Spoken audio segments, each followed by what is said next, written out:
would help with the repulsor glove CC, but Kyra and Hank are still online, which means that they are able to heal and shield each other. Yeah. And that is going to help the team sustain themselves until Jack gets back. Yeah, he's just wall gonna goes, choose and to... the pounce actually on the assault. Spanners has to take the shot Oh with no! that laser. Oh no! Oh no! Is the orbital gonna finish it? He connects on all of them. Doesn't quite get enough damage though, and we get a little bit more damage coming in with the mini lightsabers coming in and punch him in the face. Spanners are sitting in the corner, just tanking in the face, and down goes Bob. Bob has been slain by the mini lightsabers, and Spanners takes the kill for game number 1 on this side, which is game 3 overall. Yeah, a little bit of an overextension right there by Bugsy. He did manage to finish off Jack at the cost of a lot of his health. Unfortunately, he went back with a low amount of armor and continued to commit on these hunters, and that cost him the game right there. He didn't go get full armor and then come back in on them. And of course, he didn't have to stay there with no dome. Like Red Panda right there, that's a really interesting health line. Her hard line right there, just jumping up and down. You can tell when the kills come out. Well, it was And like, it was basically our hearts at that point in time. They just kept going up, down, up, down, up, down, up, down. Yeah. Good try there by Bugsy on Bob. Bob, still a very hard monster to play, as you can tell. Great monster. Go. Great, I mean, did a great job being able to get those damages. All right, Still here we unsure go. about the Trapper, because regardless of if you put him in the dropship or if he's just put on the ground, either way, it's still 1 down when he comes back. So when you look at that, losing all that extra health, because he could have left, and he still had about, what was it, like, maybe like 1/3, or like, yeah, a little less than half, like 40%-ish. Somewhere around there. Yeah, if he would have left and then let Jack get up on his feet with 2 down penalties and then just dropped him once again, that would have been a solid plan right there to maintain his health. But instead, he decided to focus Jack down, gave him that 2nd down penalty, and sent him to the dropship when he could have just given him 2 down penalties, left, kept his health, and then come back. And Red Panda and Spinana showing what they can do with that very strong sustained composition, because they're able to pretty much keep anyone alive as much as they want.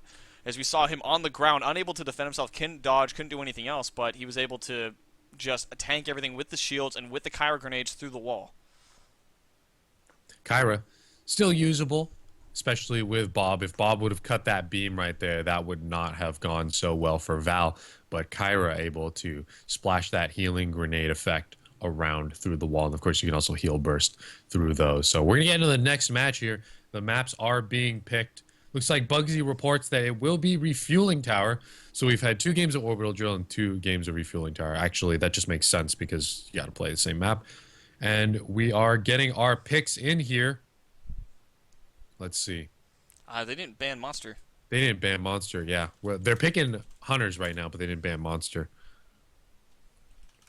Thanks for dropping by, everyone in the chat. We really appreciate it. Thanks for supporting the premiere. This is sort of like an episode 0 of TGL Season 2.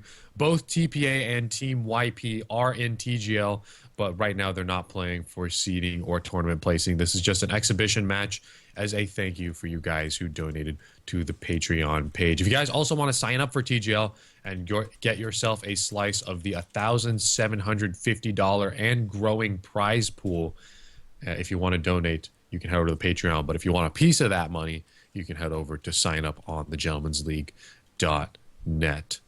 All right, looks like we have this was all made possible by them, right? And everything that they're just blowing past, every meter, everything that they can do to try and help grow the Evolve scene. So if you guys like watching this and do anything, go over through the Patreon. Doesn't matter how much you donate. Anything and everything builds up, right? So it doesn't matter if you donate $1, 50 cents, $5, 5,000. If you want to donate millions, I'll take it. That's fine with me. But that's up to you guys. Make it whatever you guys feel comfortable with, helping make sure that we can keep this going for as long as possible. So this is made possible by you guys, the viewers, and everyone else that's taking part of. You saw there's little meters you can go if you want your name to be on stream. Then there's like a little marker you have to hit, and as you saw at the start of the stream, there was a nice little screen. So again, we want to say thank you to all them. So thanks a lot, guys. In the meantime, guys, let's give you guys a little bit more information about the Patreon coming directly for you from Kaiser Tim. Hey guys, Kaiser Tim here to talk to you about our TGL campaign for Patreon.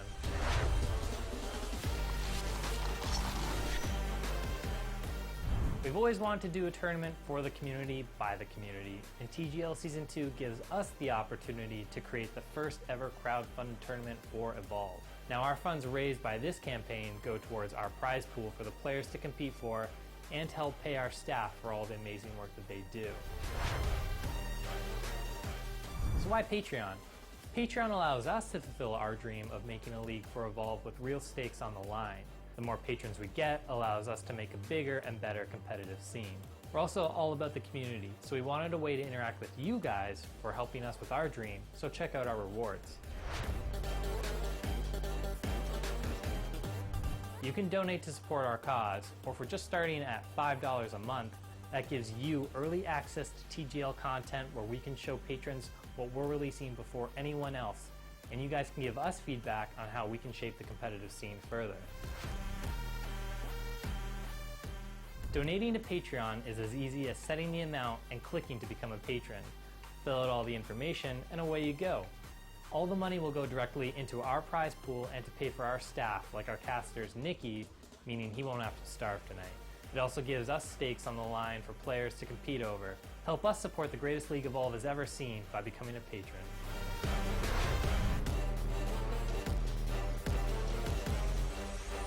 Wait, should I look there or should I just stop? And welcome back, guys. So that, of course, is Kaiser Tim, the founder, leader, cohort, whatever you want to call him. He is Secretary. Secretary of the Go for Evolve series, and he's the one that helped make this possible. So big thanks to him for getting us on board, because it's a big project that we're both big fans of. And so you guys in the community, that gives you more information. You can go to the Patreon. It'll be posted in the chat, as you'll see, from Kaiser Tim.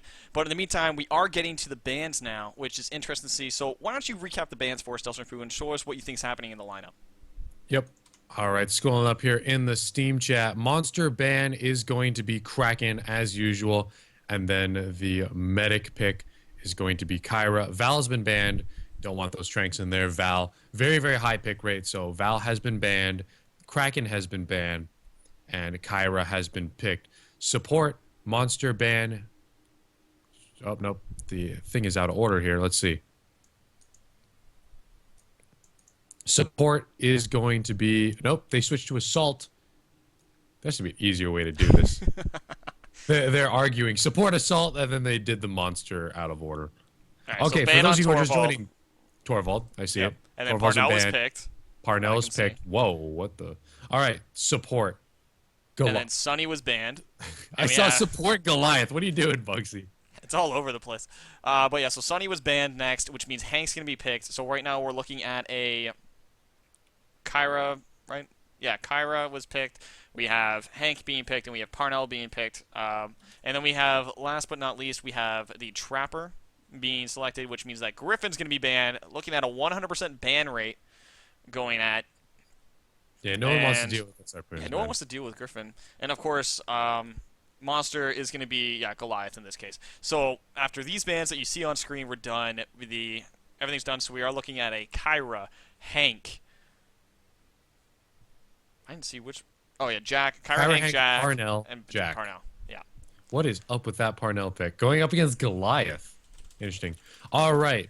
Sorry about that. Those picks were a little bit all over the place. They were done properly, but the teams were just kind of doing them in a funny order that was hard for me to read in the Steam chat. But we have, once again, the bans, Griffin, Torvald, Val, and Sunny. The bans say as much of the strategy for the monster as the picks do for the hunter strategy. Bans Griffin. Griffin has just been out of here 100% of the time.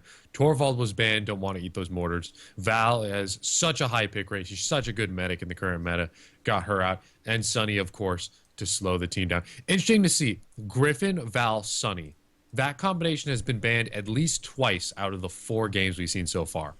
Yeah. And by the way, there's been not a single monster win so far either. So I believe it is 2-1 in favor of TPA. Yeah. So we're looking at this now. We're seeing what's going on with right now. I'm still shocked at the 100% Griffin ban rate. That is exceptionally high.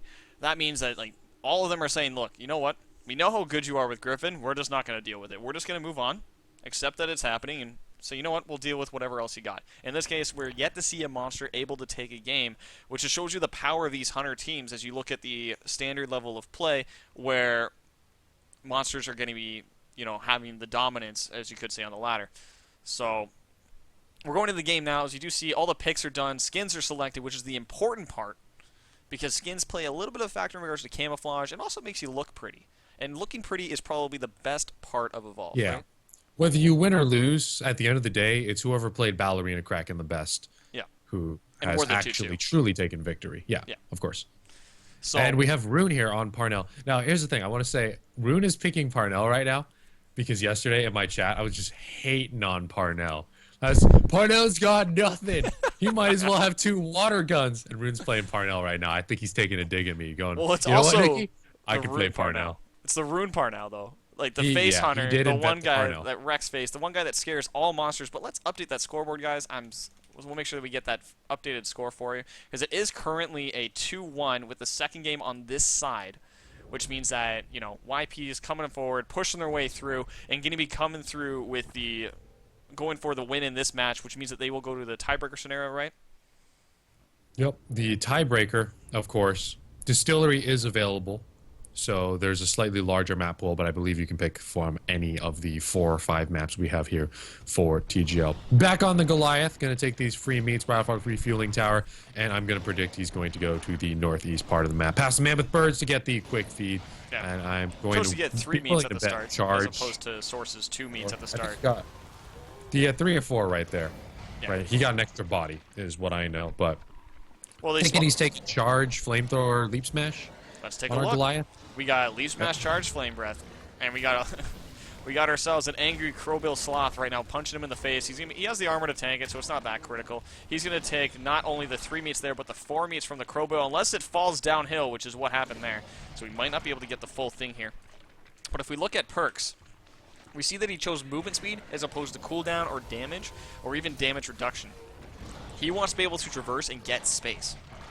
Yeah, he can outrun this team. No Griffin, no Val for the Tranks on him, and no Sunny to boost the Hunters up. Of course, Red Panda on Kyra does have the acceleration field, which does accelerate the team in Kyra's general vicinity to a pretty decent speed for we have the YOLO evolve. We have Bugsy with the rabbit feet going through right now with a with YOLO evolve at the north part. Rune is already Super Soldier looking for some face damage, and he's getting into position. He's almost there. He's almost ready for the face. Here it goes with unloading it. Only gets a couple shots off, though. Barely able to break through and get a little bit of damage. We see 3-point Leap Smash getting purchased as he is going through right now with those evolution points. Going to be looking to deal damage. We see him going right through immediately. Going to be trying to get as much as he can. Spanners is exceptionally low. Repulsor being going to be keeping him alive as he uses the terrain to his advantage. Has actually a god jump keeping him alive. And we see Spanners is now on the high ground, getting healed up exceptionally quick by Red Panda, who's right on point with those heals.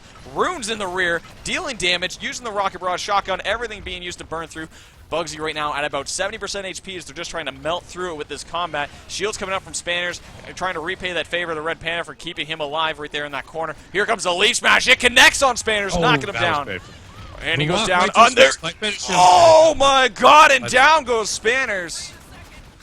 Spanners going to have a little bit of trouble, looks like, with that 1 down penalty, although they did get about half health on this Goliath, and they're probably going to get more right outside of this dome. Jack is going to lower the dome in just a moment. He's going to have to try to go for that chase hold, which I like to try to do on Jack, but unfortunately he just wasn't in position for that, and Spanners is going to get rezzed. The Goliath could have stayed in there if he had full armor in that dome to try to finish off Spanners. That would have been huge, but they did catch him on the evolution. And Rune did get a little bit of Parnell Super Soldier face stuff on there, but it's hard to get permanent damage now that the monster has 20% armor off the stage.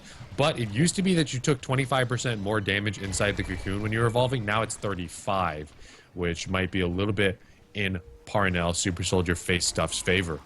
Yeah, because it's the Parnell Super Soldier, which gives him a bonus height when he jumps and a little bit bonus movement speed as well, so it helps him traverse this that much. And it's like, again, if we look at what they're trying to do, we see Rune's going back with the jetpack recharge, which means that he's going to be looking to get that damage whenever it happens, right? So he's going to be traversing, burning everything he can. He's actually choosing to take out this Tyrant right now. So we'll just let him do his thing. And we see right now we have Bugsy actually building up that Evolve meter. He has full armor, so he's actually somewhat ready for an engagement.